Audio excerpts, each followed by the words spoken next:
どっかの誰かが言うてた。過去にあった記憶や思い出は頭の中にあるもの。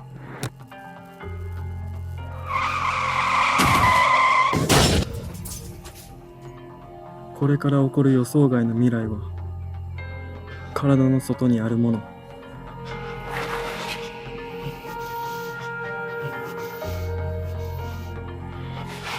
それやったら今の俺は。 And this thing goes all over the place. So I think it's one thing and then it becomes another thing, and it becomes another thing, and it becomes another thing. Really good writing. Really great performances. I mean, the woman that plays the mother, acting her butt off. But to start back at the beginning, mother passes, and then this imaginary friend, companion, ghost, we're not sure what or who she is in the beginning, reappears. You're seeing so many different things, how people are dealing with grief, how people are dealing with sudden death, how people are dealing with their feelings of wanting revenge. You're seeing that through the therapy. You're seeing that through his reactions. You see the reactions to his father being an adopted son and a father who was reluctant to adopt, and their breakdown of their relationship. And you see the severe arc within that. There's a saying that keeps coming up where people go through hard times, they get a little crazy. And, that is very true. Is going through grief myself, sometimes you do resort to either it's alcohol or these ideologies of wanting revenge or something like that to play out, and it can make you a little bit crazy. You're almost out of your mind in a bit because that tends to be a comfort as opposed to being in the reality of what the situation. It was so complex and intricate, really well done, really well written, really well acted. Both of the main actors were very, very um, excellent. I was really, really a big fan of the woman that played his mother.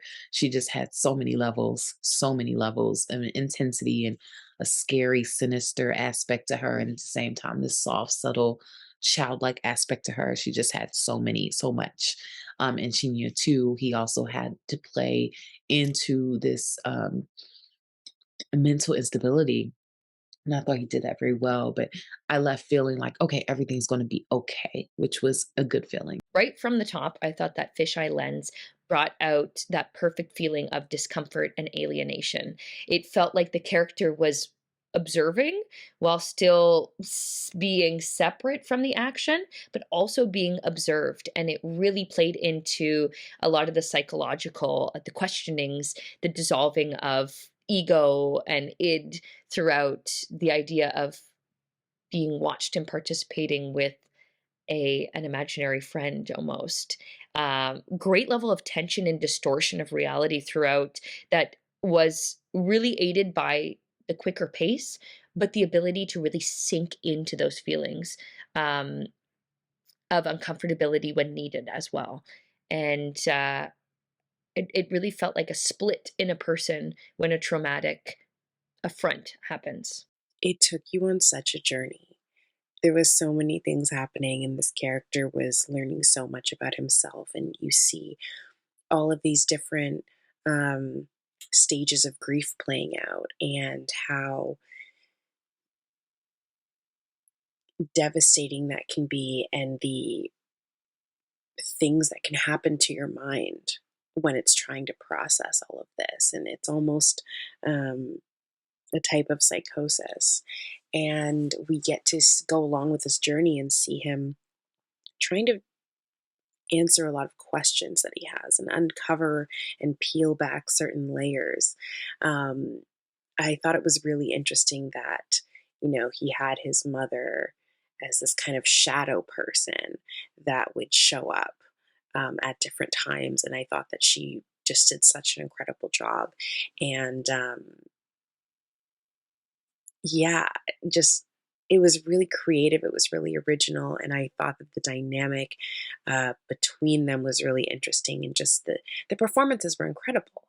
Um, just getting to see the struggle internally and externally with all of the things happening was just such a pleasure to watch. This was really, really well written and extremely well performed. Wonderful job. It had me invested and like kept me on my toes, and it grabbed me in the first 5 minutes and hooked me and carried me through the whole runtime. So that was really cool. Like the twists and turns and the structure of going through the stages of grief and going through this this experience in this guy's head in this way, in this like almost like thriller mystery type of way, where it's like we're trying to figure out what's really going on.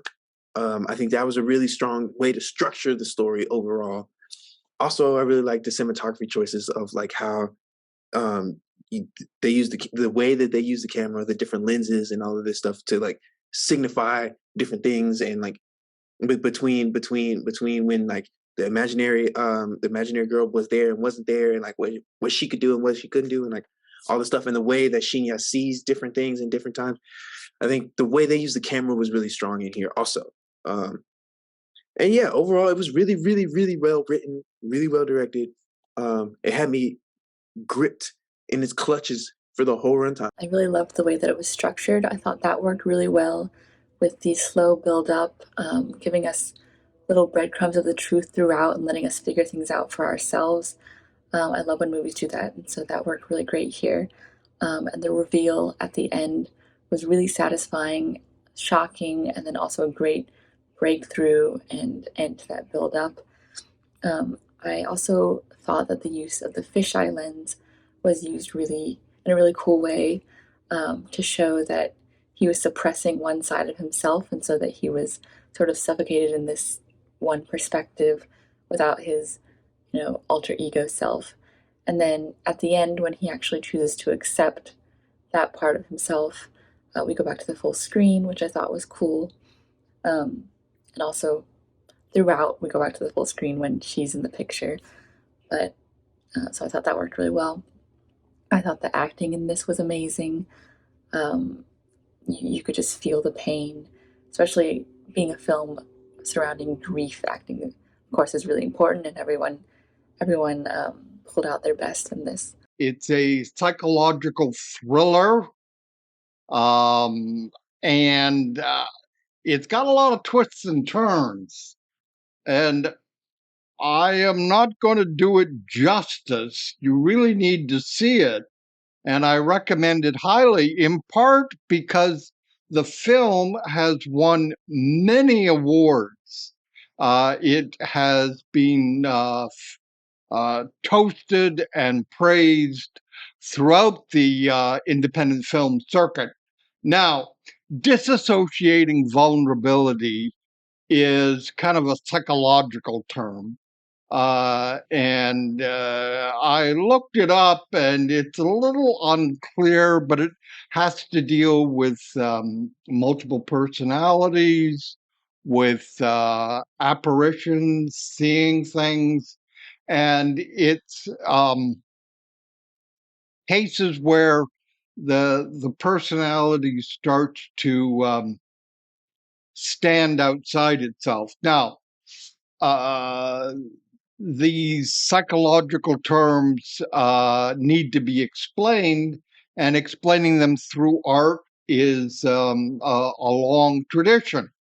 The woman sees an apparition, which only she can see. Now, what is this? A fairy? Is it a ghost? Is it just a figment of the imagination? Anyway, the story takes us through this, and there is a mystery to be solved, and it's almost a gory mystery.